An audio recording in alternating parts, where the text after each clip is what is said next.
My husband is upright and honorable, a gentleman renowned throughout the court and the realm. He takes no concubines, keeps no mistresses, all believe he loves and cherishes me. Only I know he loves the Empress. I had long resigned myself to this fate. Until that year, when rebel forces stormed the city, abducting our only daughter to force him to surrender the Empress and Crown Prince. On the battlefield, he shot our daughter dead with an arrow, declaring, since ancient times, one cannot serve both family and country. My hair turned white overnight. In despair, I chose to die alongside the Empress. When I opened my eyes again, I found myself back on our wedding night, facing his unreadable expression. I smiled gently. Since you loved each other so deeply, let your love story echo through the ages. In my past life, news arrived that Prince Qi had rebelled and stormed the imperial city. I immediately dismissed the servants and fled with my daughter. My daughter, puzzled, asked, "Why not wait for father to return?" I smiled bitterly, clutching her close. "Your father will not be coming home. He had someone else he wished to protect." Sure enough, not long after, the emperor was slain by the Prince of Qi. Shinsu shielded the Empress and Crown Prince as they fled the city. From start to finish, he never once remembered his lawful wife and young daughter still waiting at home. Fortunately, I no longer held any expectations for him.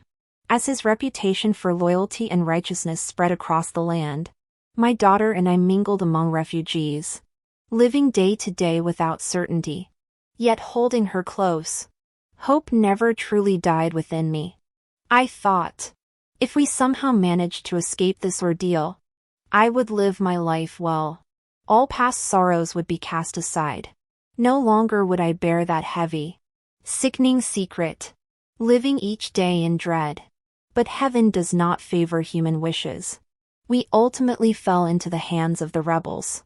Shinsu proclaimed the Crown Prince Emperor, leading the imperial loyalist forces against the rebels and forcing the Qi king into retreat. Somehow, the Qi king recalled the rumors of Shinsu's deep affection for his wife and daughter. He offered a hefty bounty and finally captured us. Upon the city walls, the desperate Prince of Qi held a blade to his daughter's throat, demanding Shinsu surrender the Empress and Crown Prince. Knowing it was futile, I still pleaded with Shinsu, my voice choked with tears. I begged him, for the sake of our 11 years as childhood sweethearts, to save our only daughter. But without hesitation, he drew his bow and shot an arrow through her. Since ancient times, one cannot have both family and country.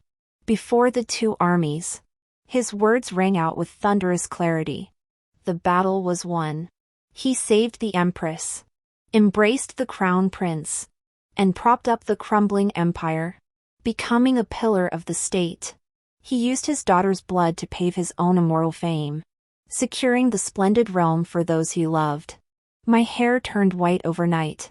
My heart turned to ashes. The King of Qi did not kill me. Before fleeing, he ordered my return to Shinsu. I understood why he spared me. He wanted me to be his blade of vengeance. I had no reason to refuse. Within Shinsu's camp, I beheld the legendary Empress whose fame shook the realm. She nestled in Shinsu's embrace, no longer bothering to conceal their bond from me. Your daughter's sacrifice for the nation is a profound blessing. You must not harbor resentment or blame Minister Shin. After all, with your humble origins, you should cherish the fortune of daily companionship with Minister Shin. Meng Han looked down on me from her lofty perch, her gaze brimming with barely concealed loathing and hatred. She was now the most exalted woman in the entire empire, and I was merely an ant she toyed with at her whim. What did she hate about me? The answer was self-evident. I let out a low chuckle. Your Majesty must be quite jealous of me. Aren't you? I was but a commoner, yet I stood openly by Shinsu's side as Lady Shin.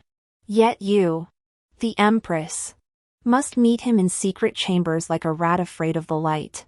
Before I could finish, Meng Han erupted in fury. Just as I'd anticipated. She lunged forward, her palm slamming into my face. You wretch! How dare you! My head jerked to the side. One cheek burned like fire, a metallic taste rising in my throat. Still unsatisfied, she slashed my face with her long claws. What kind of creature are you to speak to me like this? You owe your wretched life entirely to my mercy and magnanimity. I had intended to let you return to the Shin residence and continue being a mere ornament. But since you show such ingratitude, go to the compassionate nunnery and join that bastard child you bore. I didn't give her the chance to finish. The golden hairpin concealed in my sleeve pierced her throat. Blood spattered across my face.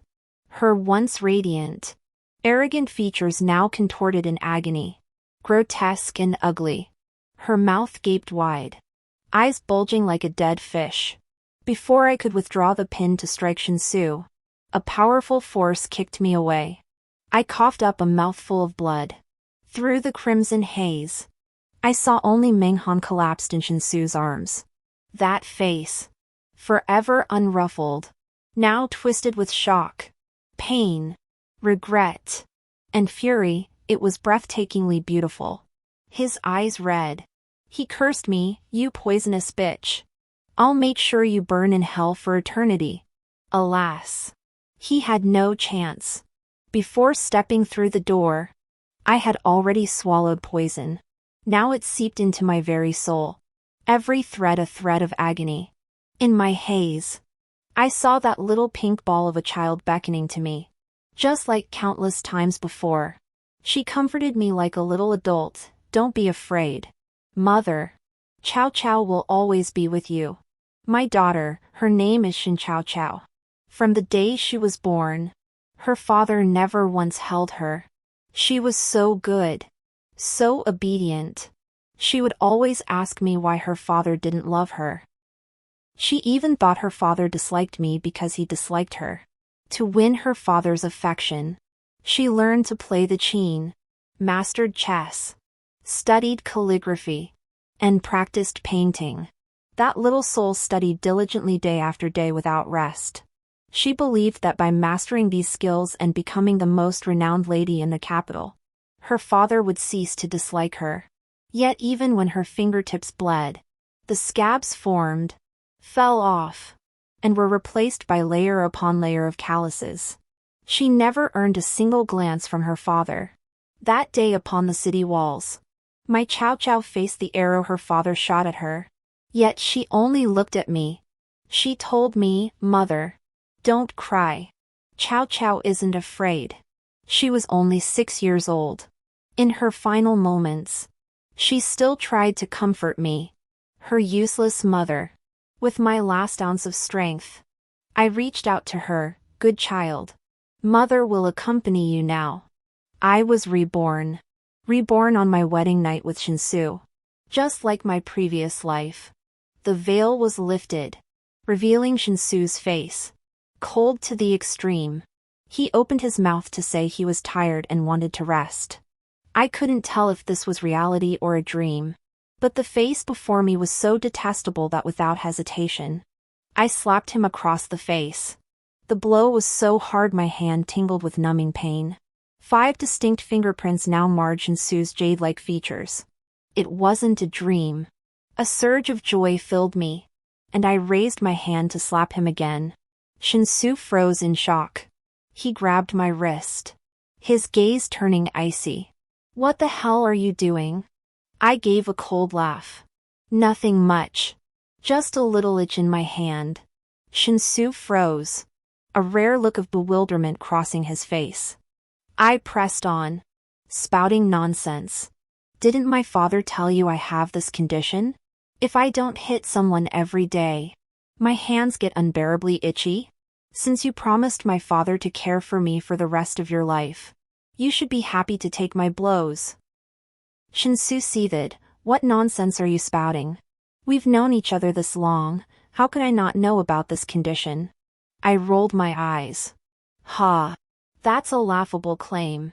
If I'd let you know, how could I have made you willingly marry me? But you needn't feel wronged. My father raised you all these years, consider this repayment. Besides, you're thick-skinned. A few blows won't hurt. He fumed, don't you fear I'll divorce you. I calmly sipped my wedding wine, go ahead. You turned down the marriage proposal from the Vice Minister of Personnel just to marry me. Everyone knows I'm the daughter of your mentor. If you divorce me, what will become of your reputation? He glared at me, seething.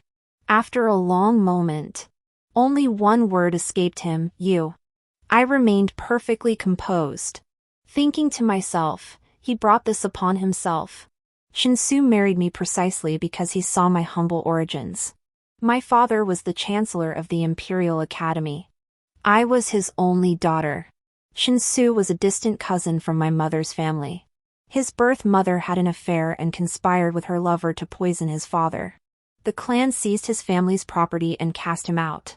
1 year, when my father accompanied my mother back to our hometown, he took pity on Shinsu and brought him along to study.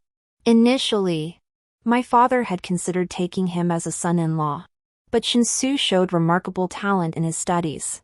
Under the laws of our dynasty, while son-in-laws were not barred from imperial examinations, they could not hold official positions. Fearing this would hinder his future prospects, my father abandoned the idea. He devoted himself solely to supporting Shinsu's education, viewing it as cultivating a virtuous karmic bond, hoping Shinsu would someday repay this kindness. Shinsu and I grew up together, childhood sweethearts.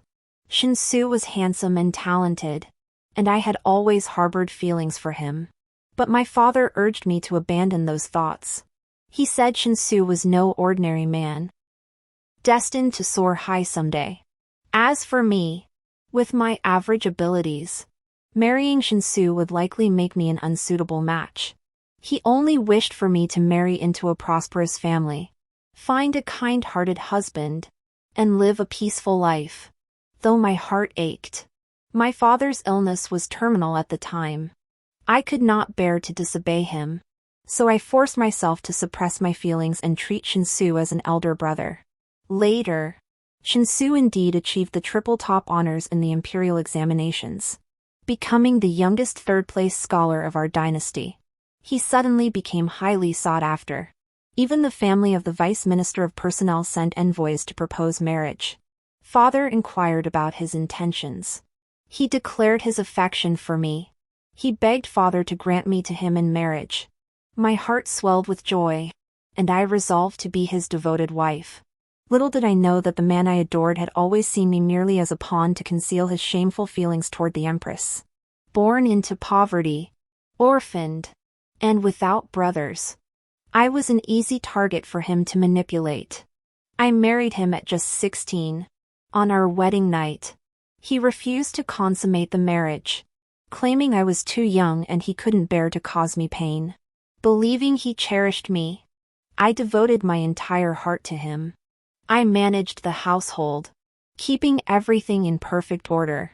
To outsiders, we appeared a deeply devoted couple. For 2 years after our marriage, he maintained impeccable self-restraint.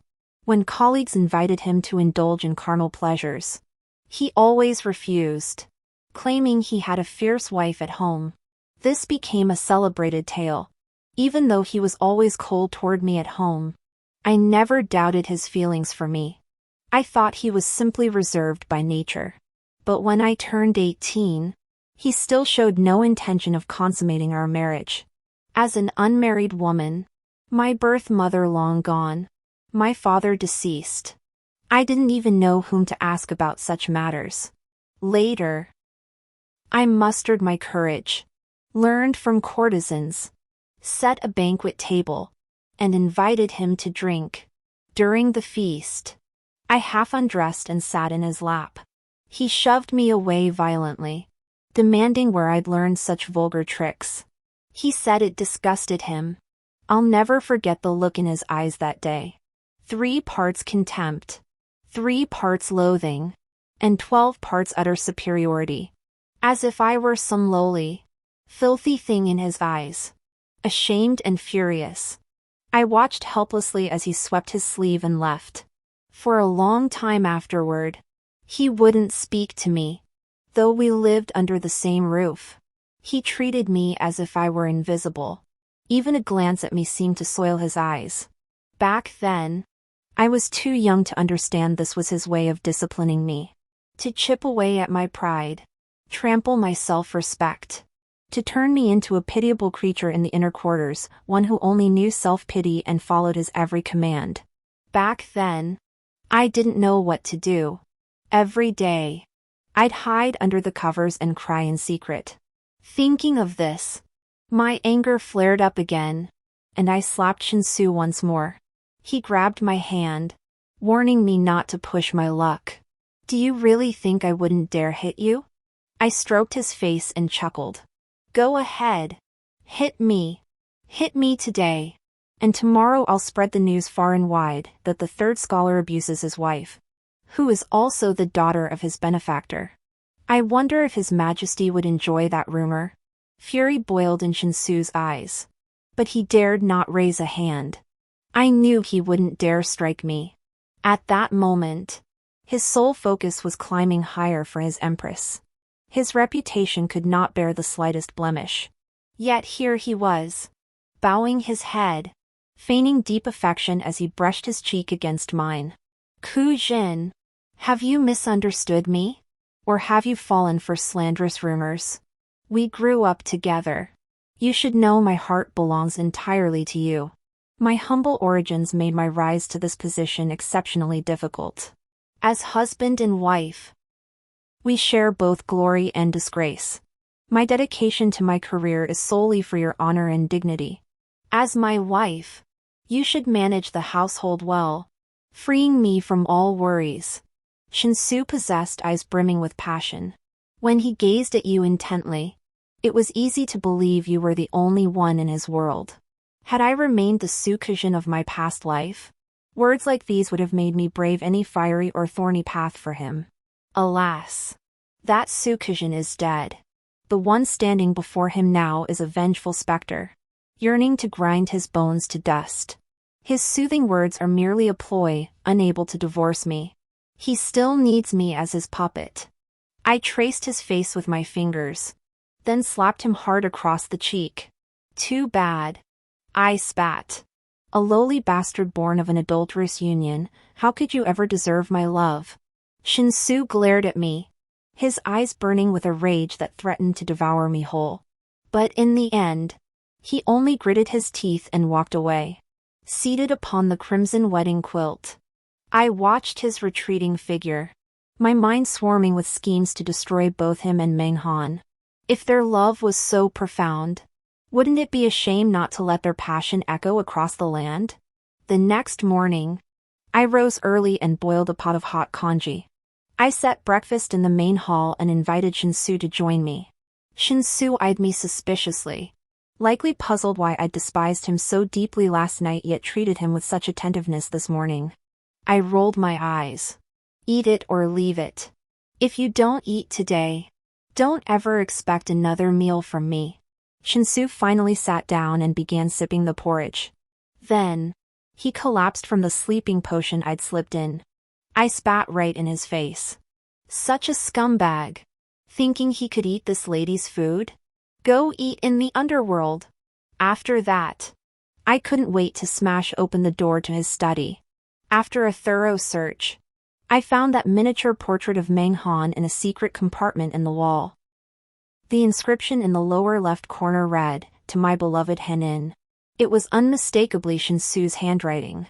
2 lifetimes later, seeing this portrait again, my heart still churned with disgust. Memories of the past life flooded back like a galloping horse. After Shinsu rejected me that time, I sank into despair for a long while. But I wasn't the type of woman who couldn't let go.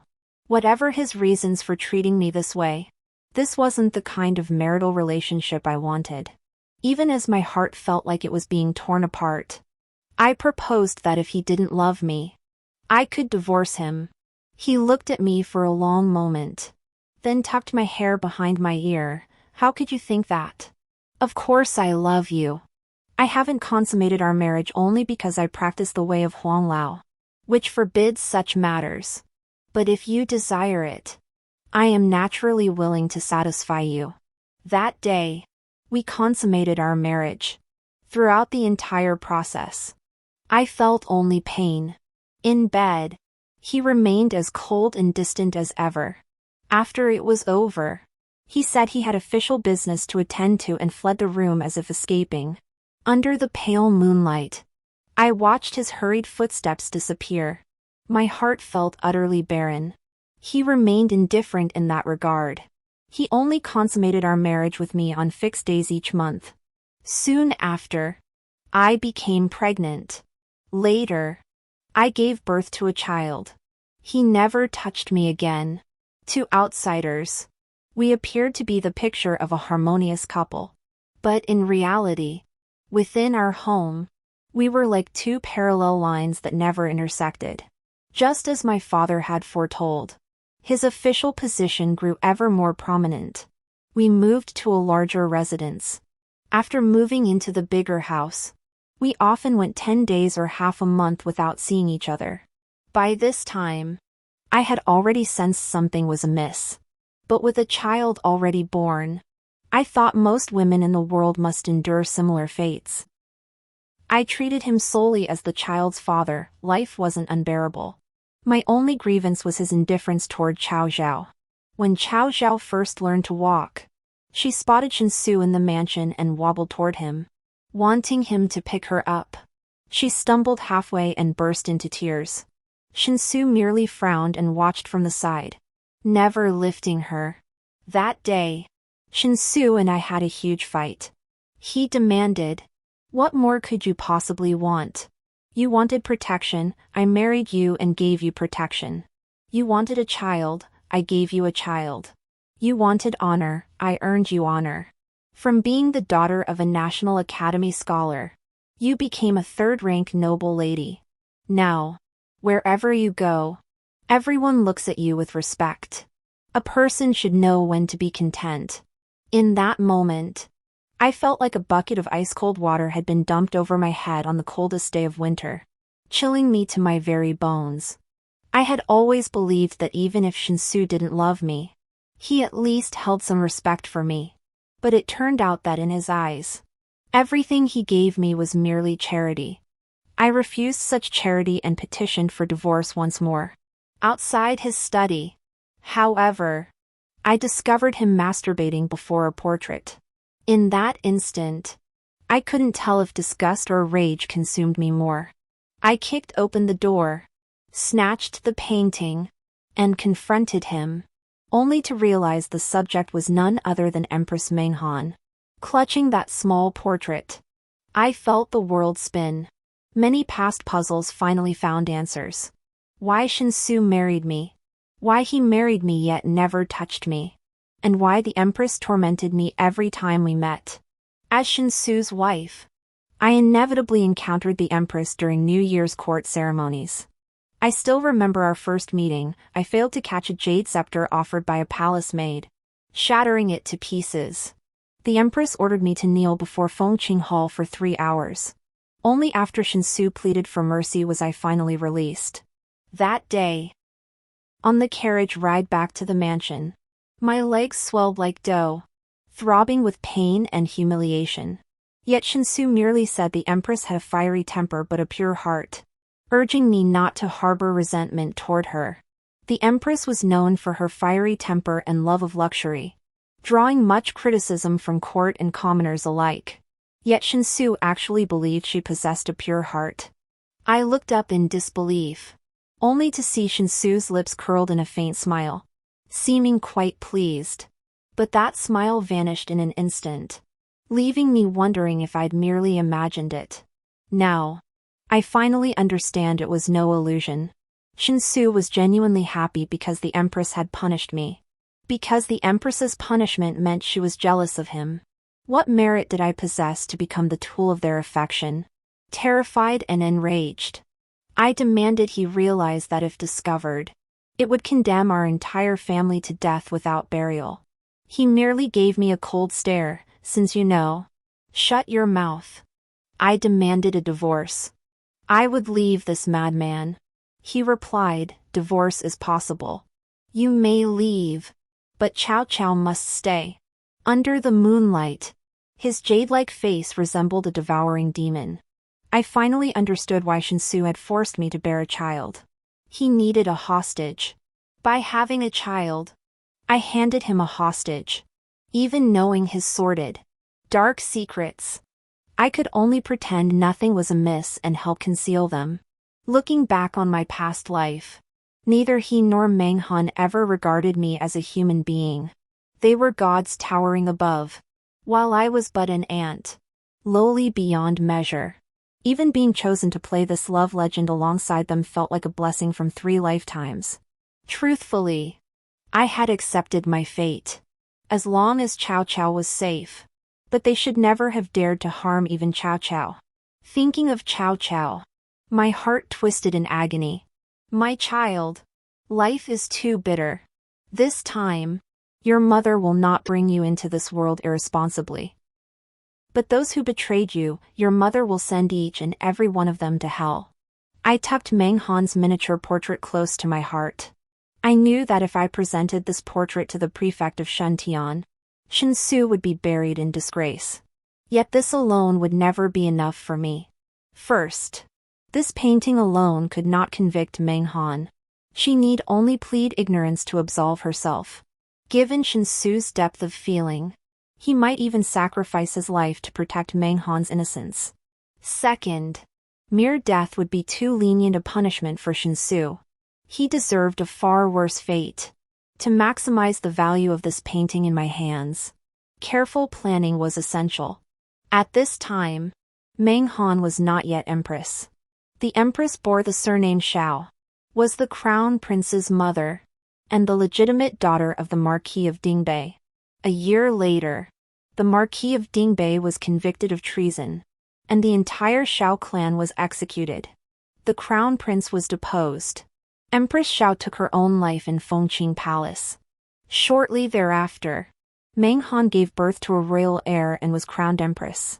She emerged as the greatest beneficiary of the Marquis of Dingbei's treason case.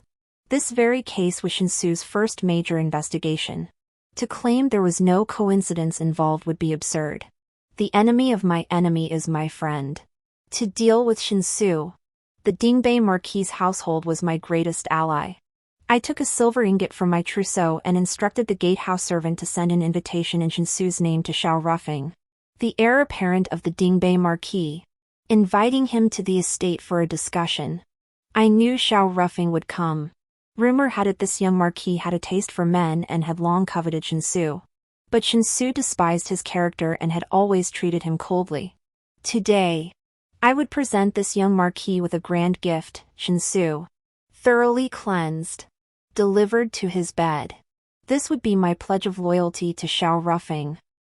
I couldn't help but wonder what expression would grace the face of the imperial consort in the palace when she heard that the man she cherished most was now writhing beneath another man.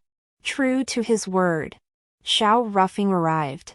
He seemed somewhat surprised to find me greeting him. In 2 lifetimes, this was my first encounter with the legendary Crown Prince of Dingbei. His ancestors and father had distinguished military service. Yet he alone was a complete wastrel. Originally, the title of heir belonged to his elder brother. He was merely the youngest son.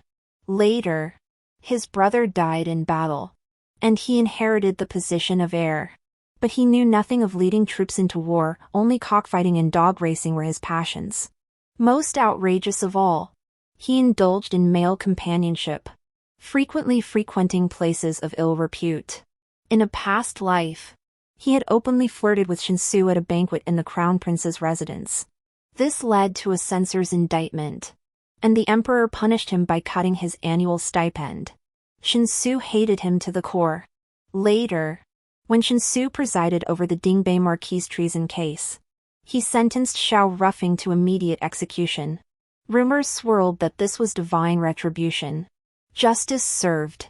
Yet Xiao Ruffing was nothing like I imagined. Legends painted him frivolous and utterly debauched. In reality, though handsome, he stood tall and slender. even clad in frost-white robes. He radiated an icy, formidable aura. Xiao Ruffing demanded to know why I had summoned him. I opened the study door to reveal Shinsu lying unconscious on the couch. "I've brought you a grand gift," I said. Xiao Ruffing choked and began coughing. He glanced at Shinsu, then at me, and turned to leave. It took every ounce of strength to pull him back. He kicked Shinsu hard. A flash of fury in his eyes. "Stop playing dead. Get up." Who'd have thought the virtuous third-place scholar would stoop to such tricks to bring down my Xiao family? He kicked repeatedly. But Shinsu didn't budge an inch. I watched Xiao Ruffing, lost in thought. His demeanor was quite unlike the legendary playboy. A thought crossed my mind. Could it be that Xiao Ruffing's past debauchery had all been an act? This realization, however, made my next words easier to utter. I told Xiao Ruffing I had a proposal for cooperation. The crown prince could gain a beauty while also helping the Empress bring down the imperial consort. Xiao Ruffing's face darkened, demanding I stop spouting nonsense. He started to walk away, but I calmly pointed out that both the Empress and the Xiao family were in grave danger. Internally, the imperial consort coveted the Empress's position, while externally, the Emperor harbored suspicion toward the Xiao clan. The Xiao family might seem to be riding high now, but one misstep could plunge them into ruin. If that weren't the case, the young Master Xiao wouldn't have stooped to such disgraceful behavior. Hearing this, Xiao Ruffing lunged forward and seized my throat. "Do you realize those words could get you executed 800 times over?" I smiled faintly. "Why not? Young Master Xiao? Enter the palace first and search the Empress's chambers for any enchanted artifacts. I'll wait here for the crown prince." Xiao Ruffing pondered for a long moment, then suddenly released me and hurried away. Just then, Shinsu awoke on the bed. He cursed me to high heaven, demanding what I truly intended. I stroked his face, naturally. "I intend to trade you for a life of splendor and wealth." Shinsu flew into a rage, struggling desperately, but bound hand and foot. He couldn't break free. Unable to escape, Shinsu began cursing me in every imaginable way. I must admit, his skills as a third-place scholar were quite limited. After all his ranting, he just kept repeating the same old insults. Finding him too noisy, I fed him another bowl of medicine. The world grew quiet. That evening, Xiao Ruffing indeed returned to find me. He asked who I was and how I knew about the things under the Empress's bed. I stammered, saying I had a dream. In the dream, the Xiao clan and I met a tragic end. Then I recounted all the misfortunes we'd suffered in our past lives. I added that I hadn't believed any of it either, until I found this miniature portrait in my dear husband's chambers. I presented the portrait of the imperial consort to Xiao Ruffing. He wore an expression that clearly said he thought I was spouting nonsense. But he sat down nonetheless and asked what my plan was. Late into the night, a small sedan chair carried Xiao Ruffing into the Xiao residence. The occupant, naturally, was my enchantingly charming husband. Though Xiao Ruffing's rumored fondness for men was false, he had promised me he would find a man who genuinely loved men, ensuring Shinsu would be well taken care of. Alas, I had other matters to attend to and couldn't go to the Xiao residence to eavesdrop, leaving me with a hint of regret. 2 days after Shinsu vanished, a servant claiming to be from the Minister of Right's household came looking for him. I recognized him instantly, not a servant of the minister's, but the messenger between Meng Han and Shinsu in my past life, a lowly eunuch runner from the imperial workshops. After I'd exposed Shinsu's sordid affairs in my previous existence, he'd stopped hiding anything from me at home. This very eunuch had delivered messages between Shinsu and Meng Han back then. I pretended ignorance and told him Shinsu had been invited away by Xiao Ruffing. The eunuch's voice cracked with panic. "Xiao Ruffing? Don't you know that young Master Xiao has certain inclinations? How could you let young Master Shin go to the Xiao residence?" I feigned shock, bursting into tears. How could I know? I only saw young Master Xiao and my husband conversing privately in the study before he followed him away. I urged the eunuch to find a way to save my husband. He hurried off. The moment he turned his back, I wiped away the tears I'd forced out and smiled. Meng Han, don't you dare disappoint me. I didn't have to wait long before the little eunuch returned. He said he'd consulted his master. And now there was only one way to save Shinsu. I must go and cause a huge scene at the Xiao residence's gates. I feigned fear and asked. They say the Xiao heir kills without blinking an eye. Going to his residence to cause a scene, isn't that courting death? The little eunuch glared at me angrily. Do you even want to save Minister Shin anymore? To save Minister Shin? The only way now is to make this scandalous enough for the whole world to know. Only then can my young master intervene. Besides, you are Minister Shin's wife. His humiliation is your humiliation. If you die for him, isn't that only right? Well said, dying for him is only right. Meng Han truly never disappoints me. She sent me to cause a scene at the Xiao residence, likely intending for me to die there. Ideally, she hoped Xiao Ruffing would slay me with a sword at the Xiao mansion gates. That way, she could eliminate me, Shinsu's consort, while simultaneously piling more guilt upon Xiao Ruffing through my death. Truly a strategy killing two birds with one stone. Alas, Meng Han lured me into the trap, unaware that she herself was the one truly trapped within. Long before Xiao Ruffing abducted Shinsu, we had already laid our plans. That very night, he took Meng Han's miniature portrait to see the emperor. He told the emperor that he had abducted Shinsu solely for his majesty's sake. Shinsu had committed such a vile act, deserving death 1,000 times over. Yet the emperor could not openly punish him. Thus, he devised this scheme to trap Shinsu in a state of living hell. After all, Shinsu's reputation was already ruined, a little more disgrace mattered little. But the emperor's reputation could not be sullied by a mere puppet like Shinsu. Xiao Ruffing also informed the emperor that his only uncertainty was Meng Han's role in the scandal. If the emperor chose not to investigate Meng Han, he would return to his residence and execute Shinsu immediately, announcing publicly that Shin had taken his own life by throwing himself against a pillar, unable to bear the humiliation. If the emperor wished to probe Meng Han, he had another stratagem to test whether she had been involved with Shinsu. Xiao Rufeng's entire confession was framed as acting in the emperor's best interests, leaving little doubt he would be moved. Moreover, he presented the emperor with two apparent choices. But ask yourself, where in this world would a man, knowing his own head might be crowned with green, not seek the truth? Especially when that man is an emperor.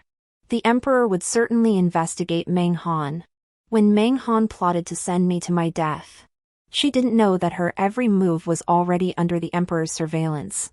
Gazing at the young eunuch, I slowly nodded, feigning conviction. You're right. Dying for my husband is worth it. The eunuch departed, satisfied. I smoothed my robes and hurried straight to the Xiao residence. Upon reaching Xiao Rufeng's mansion, I was indeed barred at the gate. Outwardly, I wept and pleaded incessantly.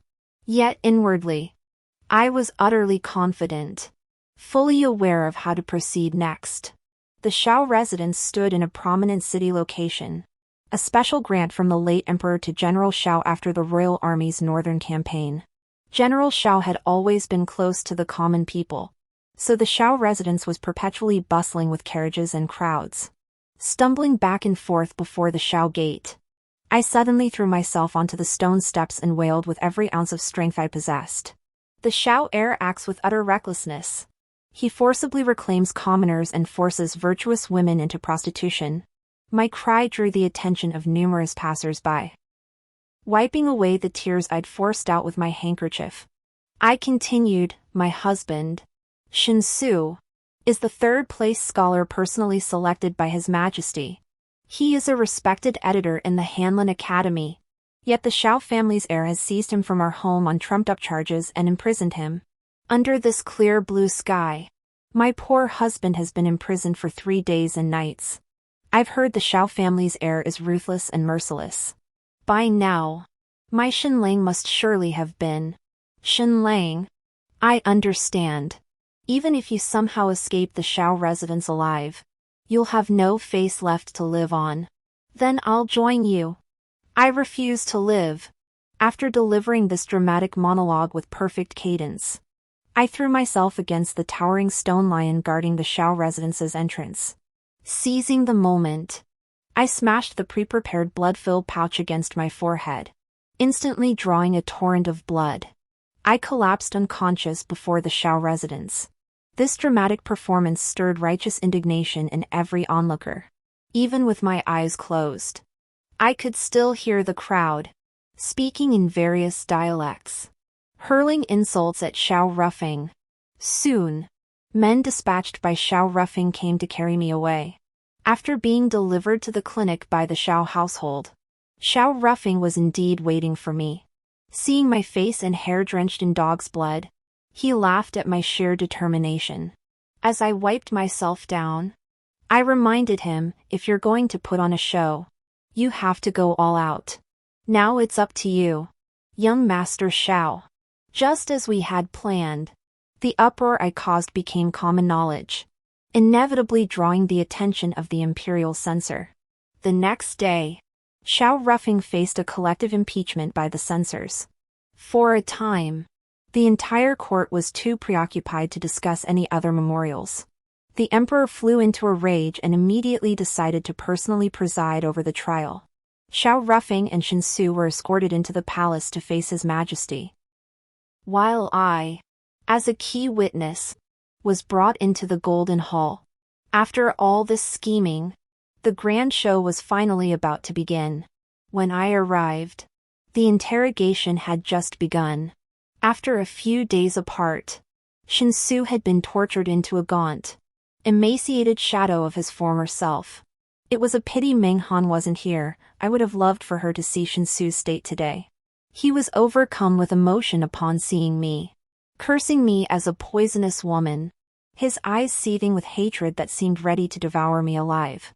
Instead, I threw myself upon him, wailing, "My lord, what has become of you?" I even adopted a stance as if ready to fight Xiao Ruffing to the death. Whoever witnessed this couldn't help but praise my virtuous and noble character. Finally, eunuchs restrained me. Kneeling before the emperor, I desperately kowtowed, begging him to vindicate Shinsu. Xiao Ruffing cried out in protest, pleading for the censor to withdraw, insisting this was merely the emperor's private affair. But the censor stubbornly refused, declaring that no matter is trivial to the imperial family. Xiao Ruffing looked at the emperor with a troubled expression, stating firmly that he could not reveal the case's details unless the censor withdrew. He shot a meaningful glance at Shinsu, suggesting perhaps the young master should decide whether the censor should remain. Shinsu prostrated himself, imploring the censor to withdraw. But the censor, whether driven by the belief that no imperial matter is trivial or simply relishing the spectacle, refused to budge. As the three of them tangled in the stalemate, the emperor's expression darkened.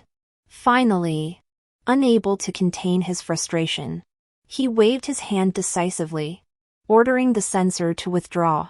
The censor had no choice but to leave. With his departure, the hall was left with only the emperor, his personal eunuch, Shinsu, Xiao Ruffing, Empress Xiao, and me. Presumably because the matter involved the imperial harem, Empress Xiao was also present. Xiao Ruffing played his part to the hilt, immediately prostrating himself at the emperor's feet.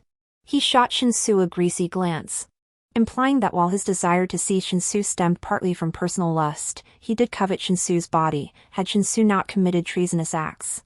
Not even 800 dares would have made him dare to insult an imperial official. Shinsu refused to accept this, cursing Xiao Ruffing as a beast and kneeling to beg the emperor for justice. Xiao Ruffing sneered coldly, pulling a small portrait from his robe and flinging it before Shinsu. "Well then, let editor Shin explain who this person in the painting truly is." Shinsu glanced at it, his eyes freezing as if he had seen his own death. The emperor and empress, likely having seen this portrait before, remained composed. Yet the emperor still displayed the expected fury, snatching the jade scepter beside him and hurling it at Shinsu. "Explain yourself." The jade scepter struck Shinsu's head, then bounced to the floor, shattering into pieces. The sound of jade cracking sent a chill through every present soul. Blood poured from Shinsu's head. Yet he quickly regained his composure, kowtowing to the emperor and declaring he had never seen this painting, that all this was a conspiracy orchestrated by Xiao and myself. Before the assembled court, he began recounting how, on the second day of our marriage, I had drugged him into unconsciousness and transported him to Xiao residence. His eyes blazed crimson with fury, his voice trembling with emotion. As if possessed by a demon, he cried out his innocence, begging the emperor to vindicate him and order my execution as a poisonous woman. He failed to notice the gazes of those in the hall, now viewing him as a madman. I feigned heartbroken despair as I looked at him, asking, "Husband, have you lost your mind? I've devoted myself to planning for you, how could you treat me this way? Even if you seek to absolve yourself, you mustn't slander me like this." I too threw myself to the floor, sobbing uncontrollably before the emperor. "Your Majesty, Shinsu and I grew up together. Our neighbors all know I've loved him since childhood. Whenever we had anything precious at home, he was always the first to receive it, to let him study without worry. We never made him lift a finger around the house. Marrying him was the blessing I'd longed for day and night. How could I possibly have him bound and thrown into another's bed on our second night as husband and wife? And to a man, no less? My husband is the most upright man. Prince Xiao must have driven him mad with torment, causing him to speak such nonsense here. Your Majesty, I implore you to vindicate this humble woman." I feigned accusations against Xiao Rufeng. Xiao Rufeng sneered coldly. "Are you a fool? Your beloved husband is trying to kill you, and you still have the nerve to slander me?" I wept and wailed, appearing utterly distraught. Empress Xiao gently reminded me to recount everything I knew, assuring me she and His Majesty would vindicate me. Staring at Empress Xiao, I blurted out like a simpleton, "I've already told you everything. What more is there to say?" I knew well that the more foolish I appeared now, the more the emperor would trust me.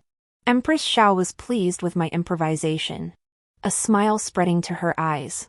"Just recount truthfully how Rufeng came to your home and how he took editor Shin away from there." I paused before speaking slowly. "Your humble servant is foolish. I've only been married to the Shin family for 3 or 4 days. Let me begin with our wedding night. On our wedding night, my husband did not consummate our marriage. Instead, he retired alone to his study. I was both anxious and fearful, unsure why I had failed to win his affection. I tossed and turned all night, unable to sleep. Early the next morning, I prepared breakfast and went to the study to call my husband to eat. There, I found him facing a small portrait on the table, staring at it. I feigned embarrassment and indignation, adopting an expression of profound reluctance to speak. Though I didn't state it plainly, everyone in the chamber understood my meaning. The looks they cast at Shinsu were filled with contempt. Shinsu's face turned as dark as liver, his chest heaving with rage. "You venomous woman! You're slandering me!" I prostrated myself twice more, declaring every word was truth. If a single lie touched my lips, may the thunder god strike me dead. After all, Shinsu had done this very thing before my eyes in his past life, and who knows how many times in private. Even the gods would surely judge me innocent of deceit. Shinsu, consumed by impotent rage, spewed a torrent of slanderous filth at me. I wept uncontrollably, unable to speak further. The eunuch promptly gagged Shinsu's mouth. Shinsu, like a lamb awaiting slaughter, could only emit muffled whimpers. The emperor motioned for me to continue, stammering, I said, I do not know who the person in this painting is. But on the very first day of my marriage, such a thing occurred. My heart is truly heavy. Coincidentally, that same day, my husband sent an invitation to Prince Xiao, inviting him to our residence. I thought Prince Xiao was a friend of my husband, so I secretly showed him the small portrait. My intention was to ask Prince Xiao to persuade my husband. I even thought, if my husband truly liked him, I could arrange for him to be taken into the household as a sister to me. Unexpectedly, Prince Xiao's face turned pale the moment he saw the portrait. He hastily took it and went to find my husband. As a result, my husband was taken to Prince Xiao's residence and hasn't returned for several days. Coincidentally, the young servant from the Minister of Revenue's household, a close friend of my husband's, came searching for him at our residence. I relayed the situation to the servant, who then informed me that Prince Xiao, well, he has a taste for men. He urged me to make a grand scene at the Xiao residence demanding my husband's return, assuring me Prince Xiao wouldn't dare refuse. What happened next? Everyone already knows. As my words fell silent, the room grew still, broken only by Shinsu's frantic moans. Like a woman consumed solely by her husband's safety, I bowed my head repeatedly before the emperor. My forehead burned with stinging pain, surely already swollen. Yet my heart swelled with satisfaction, for I knew each bow was a tolling bell for Shinsu. As I bowed, I wept, Your Majesty. I do not know who the woman in that painting truly is, but my husband's affection for a woman surely does not warrant death. Prince Xiao has so grievously insulted my husband, I implore Your Majesty to vindicate this humble woman.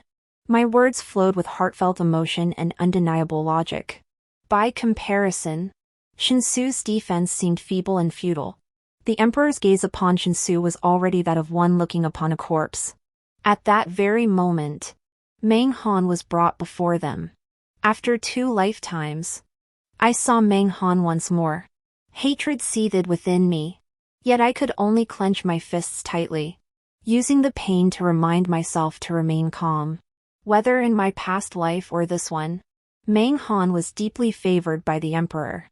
To bring her down, I could afford no misstep. She knelt to pay her respects to the emperor. He stared at her, offering no gesture to rise. It was Empress Xiao who spoke softly, Rise. Your Highness. There is no further business. Merely, a portrait of the imperial consort was discovered in Shinsu's residence. We requested your presence to identify it. This portrait is so exquisitely detailed. Could it be from your private collection? Meng Han cast but a glance at the small portrait on the floor before kneeling gracefully at the emperor's feet. Your Majesty. This servant. I gave her no chance to utter a word of defense.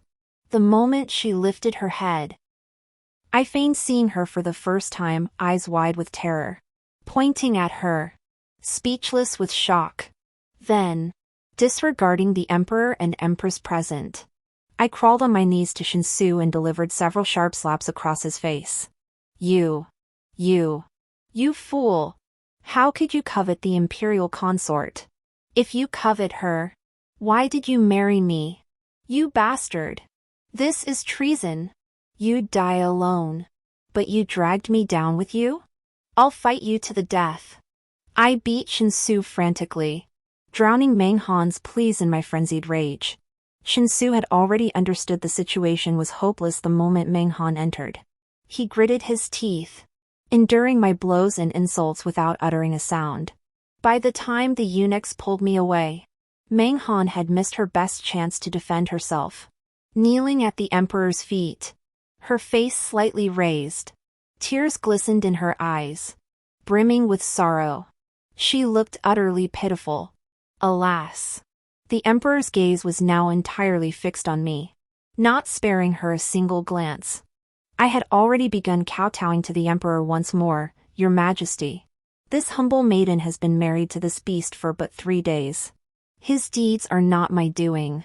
If you intend to execute his entire clan, might you first grant me permission to divorce him?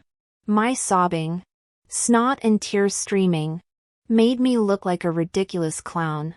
But it did lighten the heavy atmosphere in the hall. Meng Han's tears had been shed in vain. Xiao Ruffing laughed at just the right moment. Your Majesty. Just grant her request. She looks terribly pitiful. The Emperor waved his hand impatiently. Rise. Stop crying. Your tears give me a headache. This meant he had pardoned me. Overjoyed, I hastily cowed out in gratitude. Only then did the Emperor turn to Meng Han. Explain yourself. What is the meaning of this painting? As the saying goes, the first charge is full of vigor. The second loses its edge. And the third is spent. After my earlier interruption, Meng Han's pitiful expression was no longer as flawless as before. Now, she could only offer a dry explanation. The figure in the painting does bear a 7/10 resemblance to this humble servant. However, this painting was neither painted by me nor given by me. What exactly does your Majesty wish me to explain? Unsurprisingly, she was preparing to sacrifice Shinsu. Gazing at Shinsu kneeling in the hall, I wondered, was his heart being torn apart by betrayal from his beloved? Or was he finding solace in sacrificing himself for her sake? Either outcome pleased me. Meng Han continued her tearful performance, weeping ever more pitifully before the Emperor. Your Majesty, I know not what others have said or done, but to condemn me based solely on a small portrait is a grave injustice. If His Excellency Shin has confessed to an illicit affair with me, then release him, Your Majesty, and grant him the chance to confront me directly. The chamber fell silent, broken only by Meng Han's mournful voice. Since marrying Your Majesty at 15, not a single day has passed without my heart belonging to you, without my thoughts turning to you, without my longing for you to be by my side. Though I may have been somewhat willful in daily life, if Your Majesty doubts the sincerity of my devotion, I, Han, humbly beg for death to prove my innocence. As she spoke, Meng Han lifted her head, gazing at the Emperor with hurt eyes. Pearls of tears welled up in her eyes. This tear-streaked, pitiable look would have captured the Emperor's heart in the past. But now, the Emperor merely scrutinized Meng Han, saying nothing. With no response, Meng Han rose from the floor, making as if to throw herself against the stone pillar of the grand hall. Just as she was about to strike the pillar and end her life, the Emperor finally commanded the eunuch beside him, quickly, restrain the imperial consort. Meng Han breathed a sigh of relief and knelt in obeisance. Thank you, Your Majesty, for trusting this humble servant. The Emperor regarded her coldly and stated, I shall grant you one more chance to reveal the truth. Or you may choose to confront Shinsu. Meng Han finally spared Shinsu a glance, seemingly certain he would sacrifice himself for her. Without hesitation, she chose to confront Shinsu. The cloth covering Shinsu's mouth was finally removed. Shinsu did not disappoint Meng Han.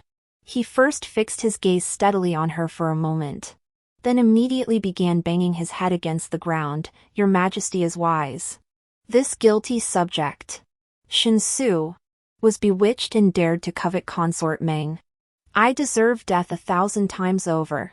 But consort Meng truly knew nothing of the sinner's vile intentions. To spare others from guilt, this sinner begs to atone with his life. Ah, Shinsu, don't love too deeply. Hearing Shinsu take full blame alone, Meng Han breathed a sigh of relief.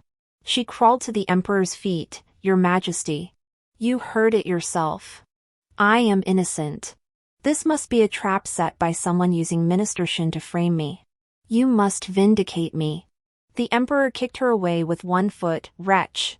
Even now you spout such smooth talk. Do you take me for a fool? The kick was brutal. Meng Han coughed up blood, still trying to cry out her innocence. But when her gaze fell upon the blood-soaked figure dragged in by the guards, all words died in her throat. That bloodied figure was the young eunuch who had delivered the message for her that day. His feet had been hacked off. He was barely clinging to life. Not a single inch of his body spared. Before the Emperor, He murmured only one plea, "Your Majesty. Spare my life." I only boarded the Empress Dowager's ship of doom because I stumbled upon her affair with Minister Shin. She threatened my family's lives, forcing me to run errands and deliver messages for her and Minister Shin. I was compelled by necessity. I beg only for a swift death. The Emperor waved his hand, and the eunuch was dragged away. Only now did genuine fear flicker in Meng Han's eyes. Her face ashen. She threw herself desperately at the Emperor. "This must be the Empress's slander. Because your Majesty cherishes me. She has long sought to eliminate me.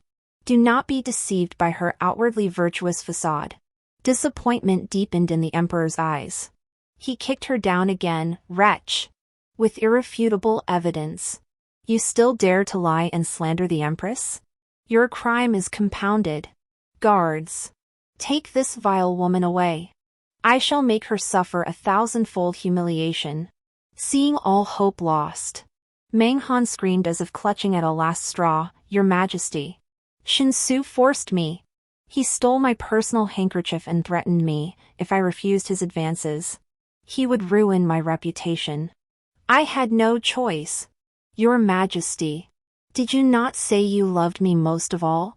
I will serve you day and night from now on. I beg you, spare my wretched life." Meng Han truly proved herself capable of grand schemes. Her ability to bend and stretch like this astonished everyone present. Shinsu, however, looked as if he didn't recognize Meng Han at all. His face ashen. "Your Majesty, how could you speak such words? It was you who seduced me. You even said the Emperor was old and greasy. That he disgusted you every time. You declared that if you could be intimate with me just once, you would die content. You are the Empress I would die to protect. How could you treat me this way?" This spectacle of dogs tearing each other apart was more thrilling than I could have imagined. Shinsu was gagged and dragged away, lest he utter any more treacherous words. Meng Han cursed him incessantly, calling him a fool. She'd been blind to ever have set her sights on him. The Emperor was so enraged he fainted, screaming before he collapsed, "I shall have this adulterous pair torn to pieces." The rest of the story I heard from Xiao Ruffing. Meng Han was executed by Ling Qi, the Emperor fulfilling his vow to have her torn limb from limb. To the outside world, however, the palace announced that Consort Meng had died suddenly of an incurable illness.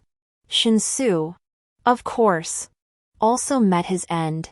In official accounts, he threw himself against a pillar, unable to bear Xiao Rufeng's humiliation, a death deemed honorable. The reality, however, was that the Emperor had bestowed him upon Xiao Rufeng, where he was taken in turns by several burly men each day. Only thus could the Emperor's hatred be appeased. For driving the Hanlin Academy compiler to death, Xiao Rufeng was publicly flogged 100 times by the Emperor. Naturally, this beating was merely for show. To outsiders, it appeared his flesh was beaten to pulp, a blood-soaked sight meant to terrify. But in truth, when I visited Shinsu at the Xiao residence 7 days later, Xiao Rufeng was already walking with a spring in his step. Yes, I went to see Shinsu. He was chained by his hands and feet within a cage. This would be his home for the rest of his life. Upon seeing me, he first cursed me, then demanded, "Why?" I told him I had a dream. I recounted to him, one by one, every single event I had experienced in my previous life. I smiled bitterly, holding my daughter close. "Your father won't be coming home." But now, he could only remain in this cage, waiting day after day to be summoned. This was the ending I had carefully chosen for him. As for me, through the mercy of the Emperor and Empress, after arranging Shinsu's funeral, I was sent to the grasslands of the frontier. I chose the place myself. In my past life, my daughter Chao Zhao once said the place she longed to see most was the frontier. She had read a line of poetry, a lone column of smoke rises straight into the vast desert sky, the setting sun rounds the distant river. Yet she spent her days at home learning music and painting. never venturing far. I promised her then that once she turned 7, I would ask her father for permission to take her on a journey to see the outside world. Yet my Chow Chow never reached her 7th year. Chow Chow. In this lifetime, your mother will go to the frontier for you. Day after day. I will watch the setting sun, night after night. I will admire the desert. If you can forgive your mother, please be my daughter again in the next life. The end.